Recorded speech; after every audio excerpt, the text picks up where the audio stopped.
Stereo Space Odyssey.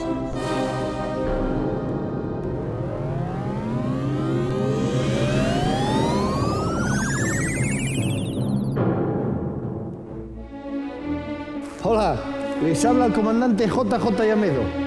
Sí, el jefe de la Estación Espacial Asturiana.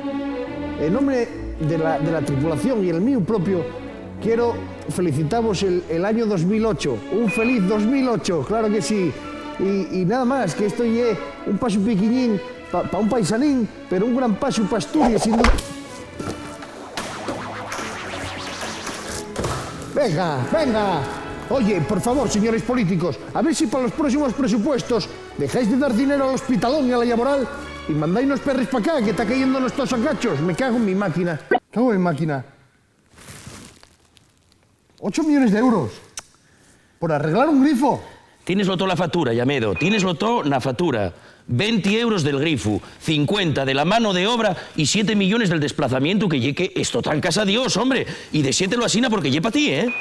Sí, hola, soy Geno 3000, el ordenador de a bordo, y estoy programado para decirles cosas como son. Si te gusta bien, si no, ya sabes. Porque para lo que no me programaron es para que me mareen y me toquen los circuitos. ¿Quedó claro? ¿Sabes lo que te digo? Que no te pago, tío. A ver, Llamedo, no te aceleres, hombre. Echa un pito, echa... Bueno, no lo eches, mejor para la salud.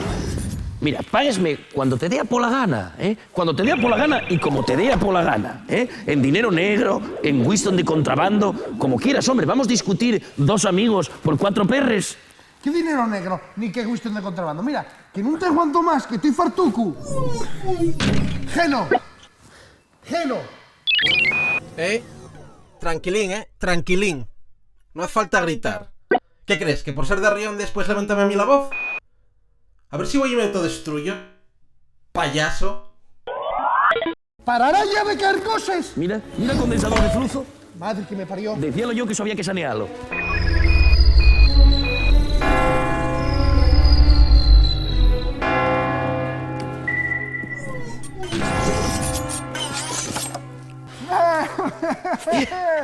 Felicidades, Llamedo, cago en máquina. ¿Viste cómo nunca había nada que discutir? Nada. ¿Echamos una copa? Una copa champán. Venga. Voy a cogerla de aquí del suelo, que la tengo aquí. Bueno, sí. feliz 2008, ¿eh? Claro. Y que a ver si se arregla ya lo de la niebla en Ranón, a ver si se quita y podemos... ¡Me cago en mi máquina! ¡Oh! A ver si se ha arreglado la niebla y podemos aterrizar de una vez, que estamos fartos ya aquí. ¡Ah, que sí! Virgen de la cabeza, qué banda de mangantes y de gandalla. Con lo bien que estaba yo trabajando de GPS en el coche oficial de Tini, me cago en mi máquina.